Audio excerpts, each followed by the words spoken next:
Assalamualaikum warahmatullahi wabarakatuh. Kembali bersama saya Dr. Anas Ahmad dalam ID Channel Inspirasi Dr. Anas.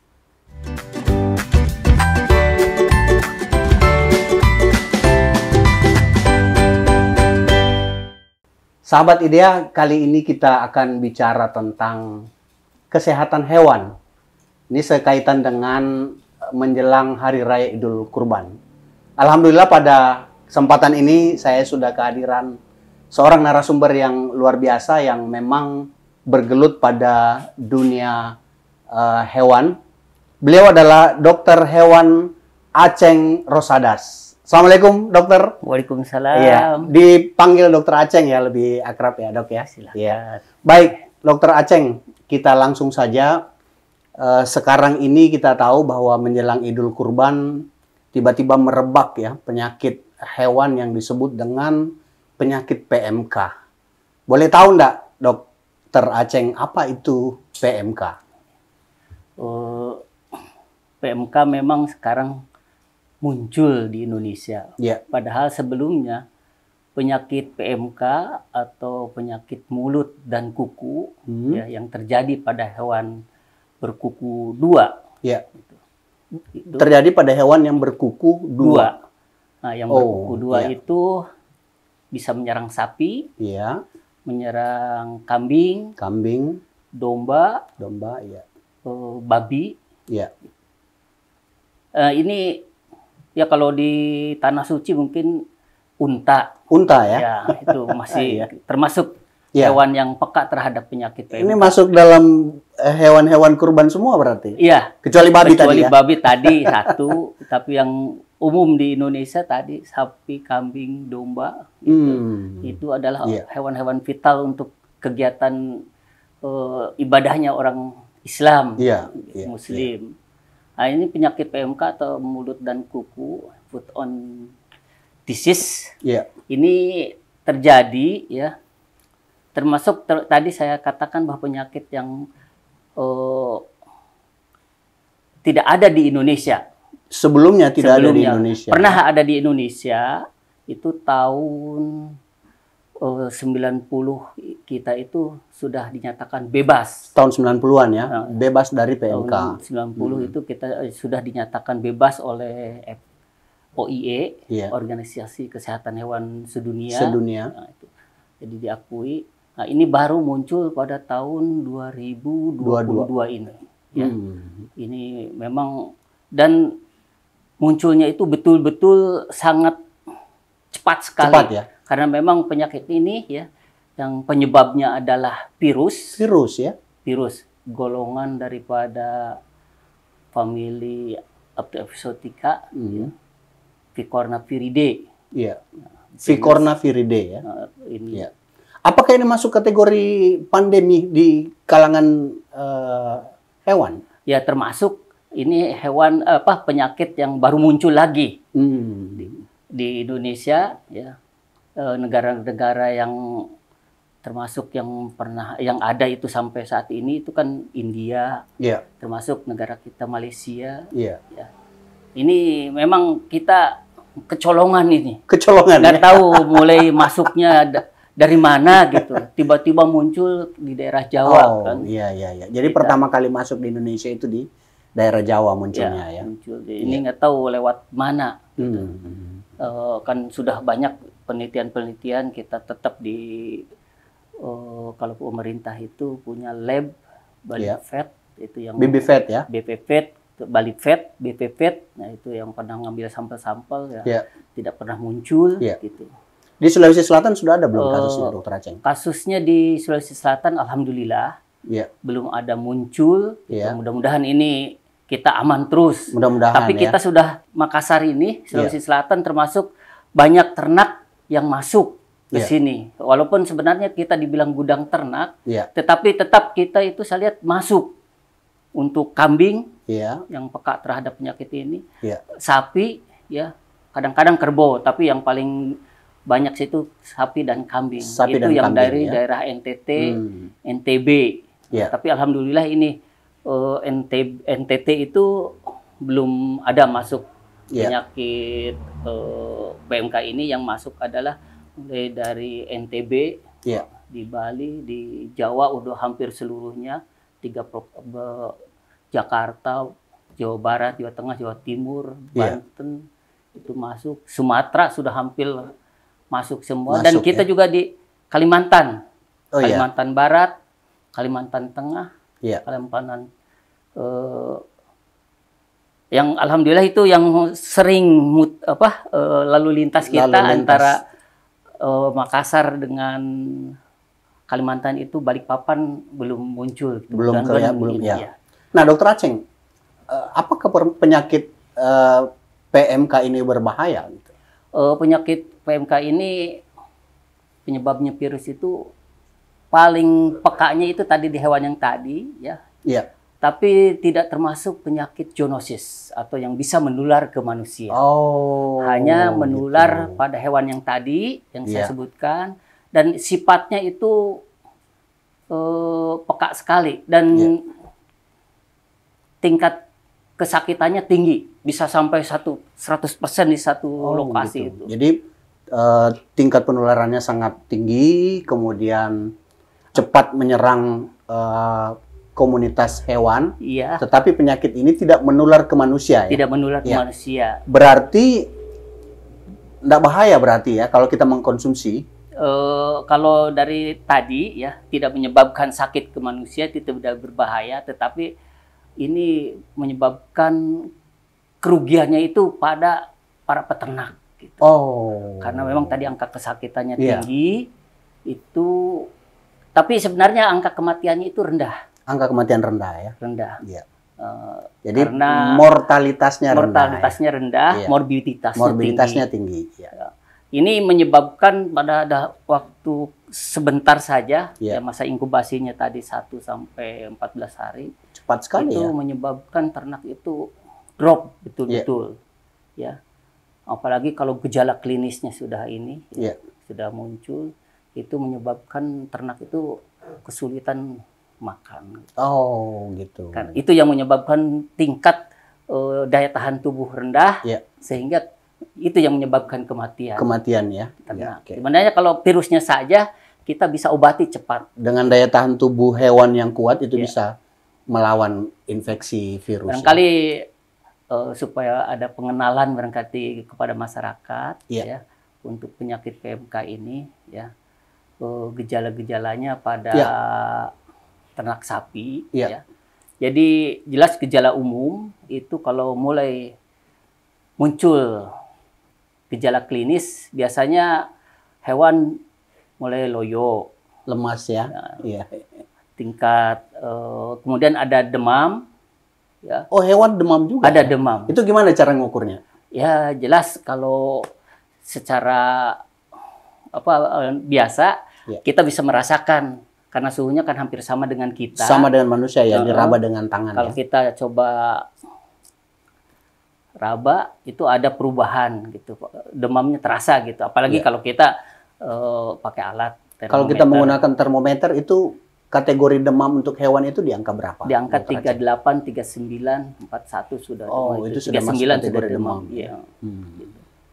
Ya. Selain itu gejala apa lagi yang? Nah, kemudian angka tadi suhu demam ya itu menyebabkan tidak mau makan, itu loyo, tambah berat, kemudian akan terjadi salivasi karena virus ini akan menyerang daerah mulut dan daerah kaki. Hipersalivasi. Hipersalivasi, keluar air liur yang banyak ya. Yang keluar dan khasnya sedikit pada air liurnya itu biasa menggantung gitu. Menggantung, kelihatan lelerannya itu. Iya. Kemudian pas di kandang itu akan banyak sekali dilihat salivanya, ludahnya itu berbusa gitu. Nah, itu jadi nanti bisa petani itu bisa peternak bisa mengamati kalau ternaknya mulai ada terserang tadi ada loyonya, kemudian ada terjadi hipersalivasi, tambah lanjut biasanya terjadi lepuh-lepuh di bibirnya, di selaput lendir mulut, di seperti moncong. Orang sariawan ya? Ya lebih parah dari itu. Gitu. Kalau mungkin di sariawan itu cuma sedikit vesikelnya saja gitu. Kalau ini bisa sampai pecah dan mengelupas. Nah, ini yang menyebabkan tingkat daya tahan tubuh rendah karena sulit makan. Ya, gitu. Sulit makan. Nah, kemudian nanti kalau sudah muncul lagi di kukunya, jadi kuku dengan kulitnya, dengan dagingnya itu akan terjadi peradangan di situ sampai dia pendarahan, bahkan bisa sampai lepas kukunya. Nah, itu ambruk di ternak di situ, tambah tidak bisa makan apa. Itulah makanya penyakit ini disebut sebagai penyakit mulut dan kuku ya. Karena tempat khasnya sakitnya itu di mulut dan kuku itu tadi. Iya. Wah, luar biasa. Nah, Dokter Aceng, bagaimana cara menjaga hewan kita agar tidak terinfeksi oleh penyakit mulut dan kuku ini? Nah, ini kita coba cara penularan daripada penyakit ini itu secara kontak langsung dan tidak langsung. Nah, ini yang perlu barangkali kita waspadai. Jadi penularan itu bisa melalui kontak langsung dan juga bisa tanpa kontak langsung. Kontak langsungnya ya dari ternak tadi yang sudah terinfeksi, lendirnya itu kena ke sapi yang ada di satu kandang, itu sudah pasti yang sudah satu kandang, atau tetangga ternaknya yang lain. Nah, itu dari lendirnya ya. Kemudian dari air yang mungkin kandang itu kan dibersihkan mengalir, virusnya bisa terbawa. Nah, itu kalau kontak tidak langsung itu bisa melalui vektor, biasanya lalat. Seperti lalat ya, vektornya. Yang paling sering itu mungkin lalat, atau mungkin burung juga bisa, itu yang bisa membawa lebih jauh. Kan burung biasanya hinggap ke situ cari makanan, mungkin kutu gitu atau serangga lain yang ada di kandang situ, kemudian terbang ke kandang lain, nah itu bisa menular. Bahkan ini virus ini ringan, bisa tertiup angin. Bisa sampai jadi bisa terbang meter sejauh mungkin ya. Iya, kalau apalagi kalau daerah yang agak dingin itu lebih ini daya tahan virusnya. Nah, kemudian kontak tidak langsung juga bisa melalui peternaknya. Ya mungkin dia tadi sapinya sakit, kita belum tahu dia diagnosa itu, kemudian pergi ke tetangganya ngasih tahu sapi saya begini, mungkin itu bisa membawa. Gitu ya. Atau mungkin kalau di peternak kita mungkin nggak terlalu ini ya. Tapi kalau kayak di Jawa peternakan sapi perah kan itu sudah lebih intensif. Betul, iya. Mobilitas orang, kendaraan yang membawa pakan, terutama di sapi perah gitu kan. Mungkin dari pabrik atau dari toko bawa pakan ke ternak sapi, pas di sapi yang ini yang sakit terbawa lagi, dia ngantar lagi ke. Berarti orang ini bisa menjadi salah satu vektor ya, pembawa penyakit ini dari hewan ke hewan. Meskipun manusianya tidak terinfeksi. Wah, luar biasa ya Dokter Aceng. Ini informasi menarik karena kita tahu bahwa di daerah kita belum ada kasus PMK, lalu kemudian sudah gembar-gembor di media sosial bahwa PMK menyerang Indonesia, sehingga masyarakat kita khawatir gitu. Apalagi ini menjelang Hari Raya Idul Kurban ya. Ya, rata-rata juga masyarakat kita kurbannya itu adalah sapi dan kambing.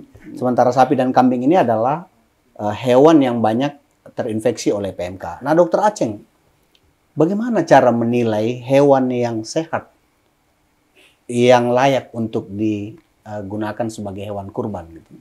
Sebelum masuk ke situ barangkali ada tambahan tadi. Oh ya, silakan. Kewaspadaan petani untuk mencegah penyakit ini. Karena tadi secara kontak tidak langsung yang paling memungkinkan ini. Jadi perlu kita sekarang mengurangi mobilitas kita terhadap ternak ya yang ke lokasi lain, terutama yang datang dari luar. Kemudian mungkin dari segi kebijakan pemerintah perlu lebih ketat karantina gitu. Jadi yang paling penting juga ini sekarang yang tidak terlalu terkait dengan budidayanya itu adalah dari segi bisnis ini. Iya, betul. Jadi para pedagang, ya. Nah ini mungkin harus punya tanggung jawab moral. moral gitu. Jangan menjual hewan hanya yang sakit, untung ya? saja gitu. Iya. Ya, jadi di samping yang pertama itu jangan sampai mengambil ternak dari luar daerah. Iya. Ya, ada kemungkinan gitu kan. Apalagi sekarang khususnya Kabupaten Pangkep itu kebutuhan daging untuk hari-hari biasa saja, kita tidak cukup sapi yang dari Pangkep saja. Gitu. Oh. Biasa diambil dari luar daerah. Angka kebutuhan daging tinggi ya berarti ya? Biasa dari sapi-sapi yang dari Jeneponto, itu bukan dari budidaya Jenepontonya. Karena itu Jeneponto hanya pelabuhan. Yang sapi-sapi dari NTB. NTT mungkin juga dari NTB, itu yang perlu diwaspadai barangkali ya. Ini tanggung jawab si pedagang, jangan sampai sekarang kondisi begini mengambil ternak sembarangan. Betul. Karena kita kebutuhan kambing itu lebih banyak kita dari luar. Kalau sapi mungkin kita masih berapa persen lah yang dari daerah luar, terutama mungkin masih bisa disuplai dari kabupaten yang ada di Sulawesi Selatan gitu. Nah, ini yang perlu barangkali ini. Kemudian untuk peternaknya sendiri, gitu, dalam hal budidaya, nah sekarang lebih bagus karena punya kebiasaan sapinya diliarkan atau dilepas gitu di lampa. Nah, ini perlu barangkali mewaspadai ini. Kadang mungkin kalau ada yang sakit nanti kalau dilepaskan bisa kena terinfeksi. Nah, ini kontak langsung itu gitu ya. Nah, jadi mungkin sekarang sudah harus bagaimana berusaha mengandangkan sapinya untuk supaya tidak bisa kontak langsung. Kemudian juga menjaga kebersihan kandangnya. Terutama dengan kita melakukan disinfektan dengan biosecurity lah gitu. Dengan penyemprotan kandang itu perlu juga, bukan hanya untuk penyakit PMK, penyakit virus atau bakteri yang lain bisa kita cegah. Gitu. Berarti kita harus sering mungkin melakukan desinfeksi ya. Disinfektan ya, disinfeksi ke lingkungan kandangnya, sapinya gitu ya. Bisa macam-macam disinfektan lah yang kita pakai. Kemudian sehubungan dengan nanti kurban. Nah, ini jelas syarat hewan kurban itu adalah yang sehat. Yang dibilang sehat itu ya tadi tidak kena penyakit. Nah, penyakit ini macam-macam, gitu kan, ada penyakit dalamnya, betul. Ataupun penyakit yang tidak mematikan, tetapi membuat performan daripada sapi itu kurang bagus. Nah, karena itu syaratnya untuk kurban itu tadi sapi sehat itu ya secara fisik itu penampilannya bagus. Biasanya kan tidak boleh ada luka, bahkan kadang-kadang kan sapi ada yang ditandai telinganya, itu tidak masuk kategori itu, tidak mau masyarakat sudah tahu gitu, tidak mau membeli sapi yang telinganya bolong. Biasanya kan ada ditandai, kita pakai AirTag ya. Nah, itu biasanya itu kalau seperti itu apa maknanya? Itu berarti kan tidak utuh hewan itu. Gitu. Ya, tidak utuh. Kan ini dibilang sehat itu kalau pandangan yang untuk kurban itu ya harus utuh kondisinya. Ya, matanya tidak boleh ada, kan biasa juga ada kena penyakit mata pink eye berwarna putih gitu ya. Ya kalau di manusia barangkali katarak lah gitu ya. Ini sapi juga ada biasanya gitu. Nah, itu biasanya tidak masuk kategori itu, terakhir gitu. Nah, itu dari fisik itu, ini sudah bagus gitu ya, sebagai screening daripada ini. Nah, jadi memang nilai sapi itu tadi dari performanya ya. Jadi kulitnya betul-betul tidak ada bekas luka-luka. Berarti ini tantangan bagi si peternak untuk memelihara, apalagi kalau jantan yang dipersiapkan untuk hewan kurban. Nah, ini juga kan nilai tambah dari harga sapi, pasti akan lebih bagus karena memang di situ di samping gemuk gitu kan. Nah, jadi ini penilaian untuk sapi kurban tadi begitu ya. Jadi kemudian persiapannya ya pemerintah ini sudah berusaha melalui petugas-petugas peternakannya, kesehatan ternaknya, baik itu dokter hewan maupun para medis. Nah, itu kita biasanya sebulan saja gitu sudah mempersiapkan anggotanya, para turun ke lapangan untuk ke lapangan. Biasanya menghubungi para pedagang, panitia-panitia kurban di masjid, gitu ya, yang biasa ini kan kurban. Nah, itu atau tokoh masyarakat biasa yang juga mengkoordinir pembelian sapi, gitu. Nah, jadi kita datang ke sana, mana sapinya yang mau di ini. Jadi kan kita melakukan pemeriksaan antemortem dan postmortem. Nah, dari situ. Jadi nanti antemortem tadi sinyalemen daripada si ternak sapi, kondisinya bagaimana. Ya, kalau memang sebulan sebelum kita persiapkan untuk ini, kalau memang ada gejala yang kurang bagus tadi, loyo-loyo apa, nah kita lihat apa penyebabnya, apakah karena memang makanan, ya memang disupport dengan vitamin, biasanya begitu. Bisa enggak kita menjamin sebagai kata kunci bahwa semua hewan yang akan dipersiapkan sebagai hewan kurban itu dijamin sehat oleh instansi terkait? Ini memang kita tidak instansi terkait, ya pengalaman saya selama ini di dinas gitu ya, sebagai ini pemerintah, itu tanggung jawab kita itu tidak sepenuhnya kita, ya karena kita pun petugas dari pemerintah terbatas kemampuannya, ya terbatas dari segi jumlah tenaga kita, kemudian juga operasionalnya gitu ya. Jadi ini perlu barangkali sekarang itu ada dari masyarakat sendiri, tadi yang menginfokan kami ke dinas gitu ya, ke petugas untuk pemeriksaan gitu. Ada apa namanya nilai semua harus ikut bertanggung jawab. Bertanggung jawab hal ini gitu, supaya nanti ternak yang di ini itu untuk dipersiapkan kurban itu betul-betul sehat. Gitu. Jadi kita akan menilai mana yang layak secara performanya, kesehatannya, yang ini, terutama ini sekarang ya untuk penyakit mulut dan kuku, ada juga kan penyakit pneumonia gitu kan, biasa menyerang. Barangkali itu yang ininya. Nah, Dokter Aceng, bagaimana sistem pengawasannya? Siapa yang bertanggung jawab pada sistem pengawasan lalu lintas hewan kurban ini di setiap daerah gitu? Kita yang pertama itu kan karantina.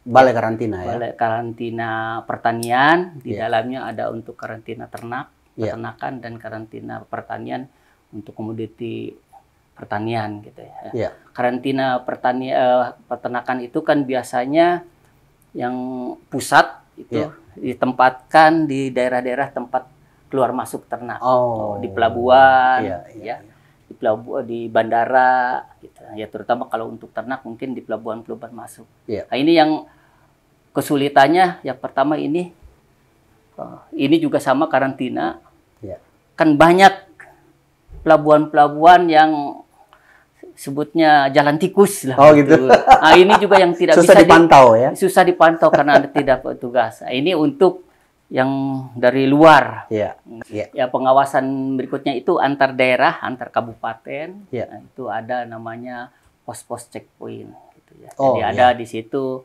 biasanya checkpoint itu terutama ya untuk ternak ada petugas dari dinas pertanian atau peternakan yang ditempatkan di sana, yaitu untuk mengawasi ternak-ternak yang masuk dan keluar ke kabupatennya. Terutama ini untuk sapi, ya, kita juga akan di situ nanti akan diperiksa ternaknya secara fisik, juga dokumennya dari daerah mana ini. Nah, di sini petugas itu biasanya lebih ketat untuk ternak-ternak, misalnya kalau yang masuk ke Kabupaten Pangkep misalnya itu dari daerah mana. Nah, itu kan kalau daerah Maros, Takalar, kita juga harus hati-hati, ada penyakit menular, antrak gitu. Nah, itu yang bersifat zoonosis itu. Ya. atau penyakit yang lainnya, terutama penyakit itu kan kalau antrak yang menyebabkan bisa menular ke manusia. Ada juga penyakit brucellosis. Nah, di samping bersifat zoonosis juga, ya, itu juga bisa membahayakan ke ternak yang lain. Walaupun nanti dia terinfeksi, tapi performance sapinya itu tetap sehat kelihatan ya. Tetapi ini berbahaya bagi peternak karena bisa menyebabkan kerugian, ternaknya bisa keguguran. Jadi itu kan artinya merugikan, kita tidak bisa produksi ternak. Gitu. Nah, juga tadi penyakit mulut dan kuku, gitu ya. Kemudian kalau kita juga mengeluarkan ternak keluar daerah, nah itu jadi petugas juga sudah menjamin dengan memberikan surat keterangan sehat SKKH. SKKH ya. Surat keterangan kesehatan hewan. Kesehatan hewan. Oh, gitu ya. Jadi di situ terutama yang diperiksa ada secara klinis. Nah, dan tapi kalau untuk ke daerah-daerah yang misalnya ternaknya mau dibebas penyakit Brucella, gitu kan. Nah, itu harus ada pemeriksaan untuk serumnya. Bahwa ini betul-betul bebas penyakit Brucella, brucellosis, karena ini yang tadi bisa menyebabkan menular ke sapi yang ada di wilayah tadi, bisa menyebabkan reproduksinya menurun. Nah, jadi itu petugas yang, jadi ini juga kita tidak bisa menjamin si petugas ini tanpa kerjasama tadi dengan pelaku, semua elemennya di situ, pedagangnya, peternaknya, gitu. Termasuk pembeli mungkin ya. Ya, itu. Jadi ini yang paling pokok barangkali yang terlibat di sini itu yang menjamin Kesmapet, kesehatan masyarakat veteriner kita di Pangkep khususnya, ini yang paling punya tanggung jawab moralnya itu di pedagang. Gitu ya. Ini yang pedagang, karena kuncinya diharapkan ke kami, itu ke dinas nanti si para pedagang itu kalau memang ada peternak yang sakit ternaknya jangan dibeli atau berhubungan dulu dengan petugas kesehatan, gitu. Melapor dulu, ada sapinya si A mau dijual kondisinya begini, bagaimana? Apakah ini kalau pedagang jelas end point untuk dipotong, gitu kan? Nah, ini apakah layak untuk dikonsumsi enggak? Gitu. Nah, itu barangkali dari petugasnya sendiri, dari pedagang, kemudian dari peternak juga sama, ya. Si pemiliknya itu kalau sakit jangan dijual. Karena apa? Nah, di samping merugikan dia, itu kan harganya pasti kalau dibeli sama pedagang itu lebih rendah. Betul. Gitu. Nah, jadi ini juga tanggung jawabnya itu bukan hanya kami dari pemerintah, dinas, gitu. Jadi ini elemen-elemen yang terlibat di perdagangan itu perlu, gitu. Ada tanggung jawab moralnya bahwa produk kami atau ternak kami kalau dijual, kalau sakit itu, kalau ada penyakit ABC yang bisa menular ke orang lain, nah itu yang perlu jadi tanggung jawab moralnya, gitu. Karena kami dari dinas memang kemampuannya terbatas, gitu. Jadi luar biasa ya, Dok ya. Nah, Dokter Aceng, ini terakhir nih. Ya, kita menjelang Idul Kurban, tentu kita akan banyak menemukan daging ya. Ya, entah itu di rumah, di mana saja, ini memang waktunya. Nah, ada enggak kira-kira tips yang Dokter Aceng bisa sampaikan ke masyarakat bagaimana menilai daging yang bersih dan sehat untuk dikonsumsi? Ini daging, ya, tadi jelas ternak kurban ataupun ternak yang nanti dagingnya dijual di pasar, nah, itu sebelum dipotong itu ada pemeriksaan antemortem. Antemortem, ya. Bukan postmortem ya? Antemortem. Jadi waktu hidup. Sebelum masuk ke RPH, nah itu ternaknya tadi apakah terinfeksi PMK atau penyakit lain, nah, dari ininya, dari performanya, gitu. Kemudian nanti setelah dipotong, gitu ya, itu ada pemeriksaan postmortem. Jadi nanti pada saat antemortem misalnya, ini ada kena penyakit cacing hati, ya, gitu. Jadi nanti ada catatan gitu ya dari si petugas pemeriksa antemortem, postmortem, ya antemortem ini sebelum dipotong, wah ini Pak ada gejala penyakit cacingan, cacing hati, gitu, ya. cacing hati. Gejalanya kan sudah bisa dilihat dari fisik gitu. Nah, jadi nanti setelah dipotong, itu petugas pemeriksaan postmortemnya sudah harus lebih menuju sudah karena sudah ada rambu tadi.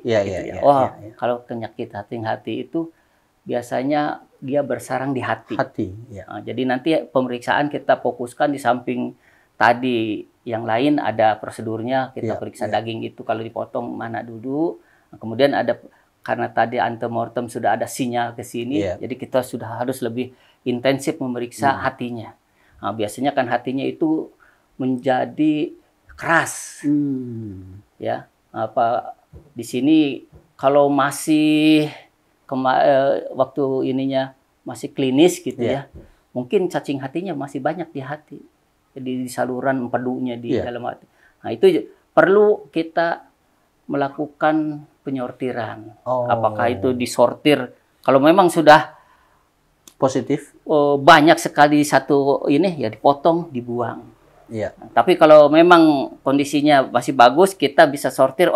Ininya saja karena sebenarnya cacingnya sudah tidak ada, hanya bekas daripada bersarang cacing. Biasanya itu salurannya itu mengeras. Nah, jadi ini jadi perlu nanti sebagai ibu-ibu yang beli di pasar gitu ya. Kalau dia suka hatinya ya ini perlu. Terutama tukang coto ya. Nah itu pedagang coto gitu kan. Ya, jadi hatinya itu biasanya mengeras gitu. Tidak harusnya kan empuk gitu ya. Gitu. Nah ini kemudian dari dagingnya. Nah ini kan petugas itu nanti seperti ada penyakit cacing sarkosis.